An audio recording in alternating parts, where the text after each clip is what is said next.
Hey guys, it's Tanisha Coffey, aka the Lofty Entrepreneur here. How are you? I hope everybody's doing well tonight. So, I am going to go ahead and jump into this topic. Right now, there's a ton of news articles that are going on right now in the news about the Great Resignation, and I know some of you are probably part of that, where you were working in a 9 to 5 job and you just decided it's just not for you anymore, and so you're thinking about going into entrepreneurship, or maybe you've already made that leap. Well, one of the things that a lot of people who jump into entrepreneurship have a concern about has to do with their health insurance. So, this is definitely something that is really really important. Obviously, if you're an entrepreneur, your business relies on you. If you're not well, you cannot run your business. If you cannot run your business, then your business suffers, and then that snowballs with your income and other aspects of your life. So I wanted to kind of share just some thoughts about what you can do, some strategies, some things to think about when it comes to health insurance, particularly after you've resigned from a job. All right. So typically, what happens is when you resign from a job, or if you are let go from a job, however you separate, you're offered Cobra health insurance. And Cobra health insurance is basically, for those of you who don't know, it's basically an option to continue the health insurance that you had through your employer. Typically, employer health plans are pretty good, particularly for the actual person who is employed. But then it starts to get more and more expensive as you add on other people to the plan who are not the actual employees. Well, Cobra's the exact same way. So when you're working for your employer, the Cobra, once you finish working for your employer, Cobra basically says you can continue on with this insurance, the exact plan, the same benefits, nothing will change. You can have the same doctors, but instead of the employer paying part of that insurance cost, you're paying the whole thing. So some of just by looking at your checks, you were probably paying, a couple $100, out of each paycheck in order to cover the cost of your health insurance when you're working. Well, your employer was covering the other part of that, and most people really don't realize exactly how expensive that insurance was. And then also, when you're part of that employer's plan, you're part of a group plan. So it's just like anything else. When you're part of a group, you get better rates than when you're by yourself. So when you add all that up together, basically Cobra Health Insurance ends up being really expensive to cover one person. And then if you want to cover the rest of your family, boy, that just racks up really, really fast on, how much it can cost. So I say all that to say, when you leave your job, if you are resigning from your job, if you already resigned from your job and Cobra is an option right now, I want you to take that option off the table. And this is why. With the cost of Cobra, most people, especially people who are going into entrepreneurship, you literally just can't absorb the cost of that because you're needing to worry about how you're going to actually just pay for living. And so to try to absorb the cost for Cobra really isn't the best idea. All right. So what do you do if you decide, okay, I'm not going to do Cobra, but I need health insurance, because you should have some sort of health insurance? Well, that's when you want to tap into the Affordable Care Act, right? The ACA. So some of you out there, I'm quite certain you're thinking, wait, isn't that the insurance if you can't pay for insurance at all, if you have no money? And the answer is no. No. Okay. So when someone is unable to pay for healthcare insurance at all, the government provides a program called Medicaid. And that really covers, most, if not all, of their expenses. That's literally if you have no income, no ability to pay for healthcare. ACA, the Affordable Care Act, is for people who are in the middle. So people who may not have that, they're not with an employer who's offering an employee health plan, or they're not able to afford private insurance in the marketplace on their own, or don't want to because of how much it will actually cost. The Affordable Care Act provides that middle ground. And with some of the legislation that's passed more recently, it's a really good option, and it's something that everyone, every single entrepreneur, whether you're, call yourself self-employed, whether you call yourself a freelancer, a contractor, you should be looking into ACA to see if you qualify. So basically, what happens with the ACA is that the government provides a subsidy. Okay. A subsidy basically means they have a certain amount of money that they will go ahead and put towards your health insurance on your behalf based on what you qualify for. So, and really, I wanted to be clear on this. You don't have to be making just a tiny bit of money or a smaller salary in order to qualify. I've heard of people, couples who are making, six figures, 100,000, not multiple six figures, and they still were able to qualify for a subsidy. Now, was their subsidy as much as somebody who's making $40,000? No, of course not. The person who's making $40,000 and has a family of, four, of course, their subsidy is going to be greater. However, the point of that is that they still qualified in both scenarios. So it's worth checking out. So basically the way it works is you try to find out if you're qualified for the ACA. Now, what I recommend is that you can go to the health market yourself and take a look around. However, it's kind of like going to say, if you're not someone who's great with your hands, it's like going to a tool store, right?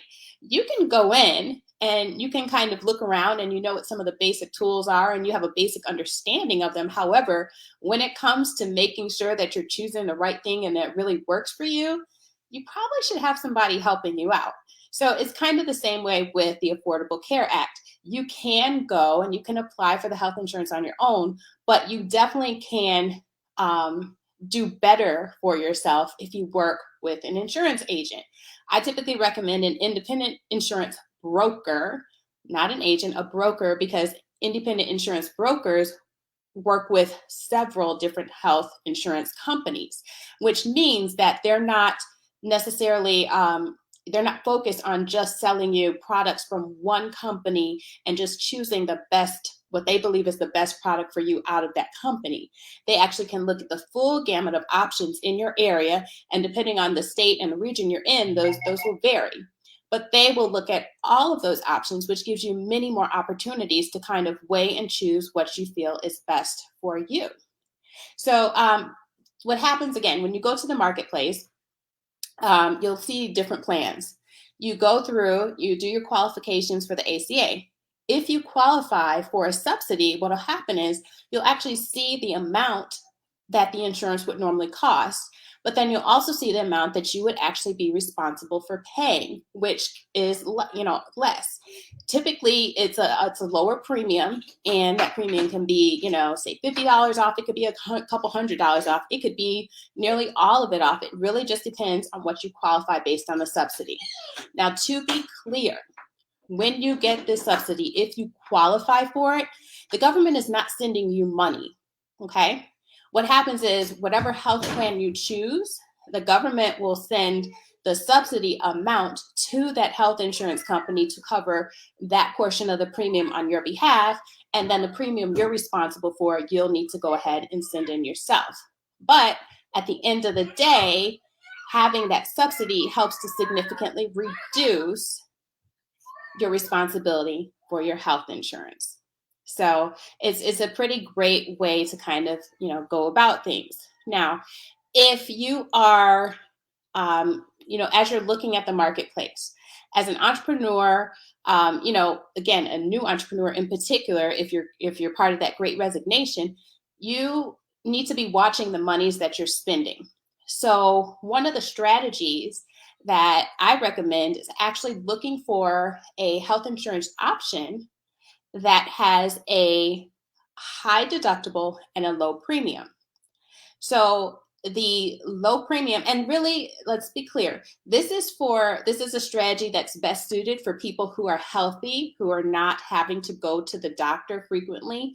If you're having health issues, then no, that's not the best strategy to go. So please understand that. However, if you're healthy, don't really go see the doctor very much, and you just want to make sure that you're covered in case something does happen, it's a good strategy to use, because that means you're paying less out of pocket from the beginning.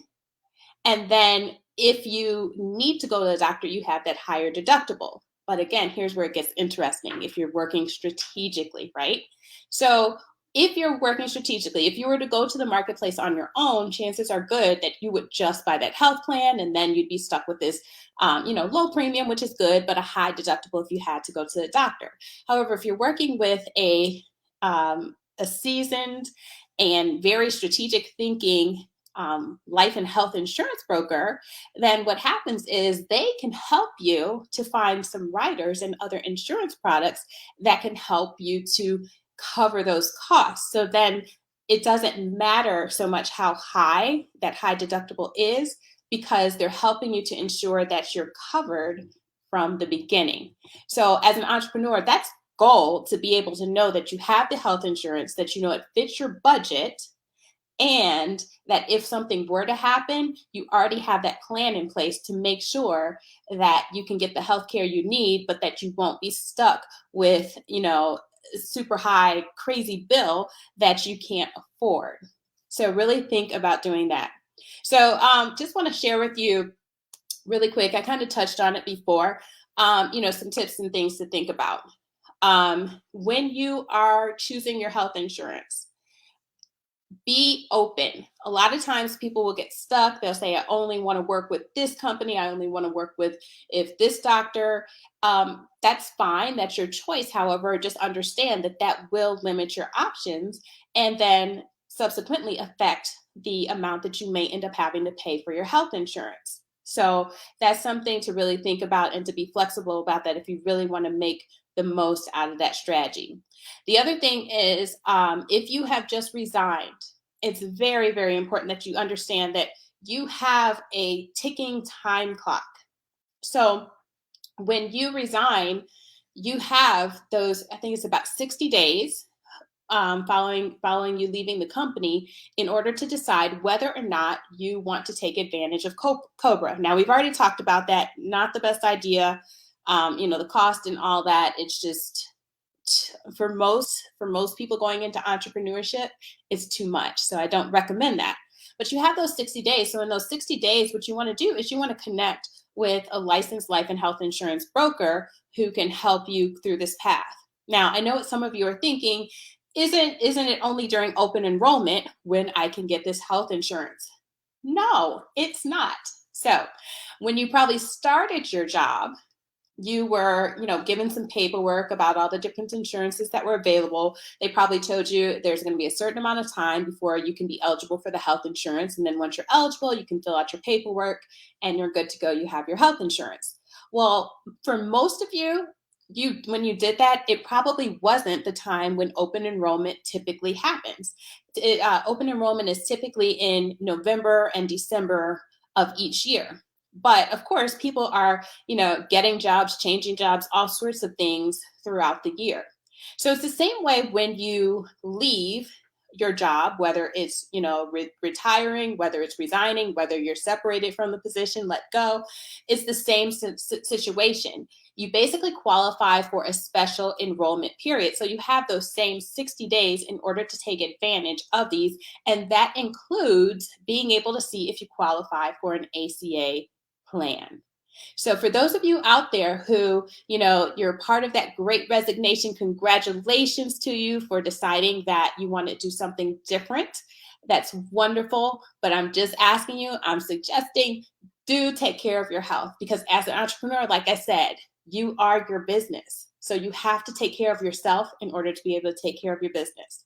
All right, guys, that's it for today. Just wanted to hop on and share that knowledge with you. If you have any questions, feel free to leave a comment for me or send me a DM, and I will get back to you. All right, until next time.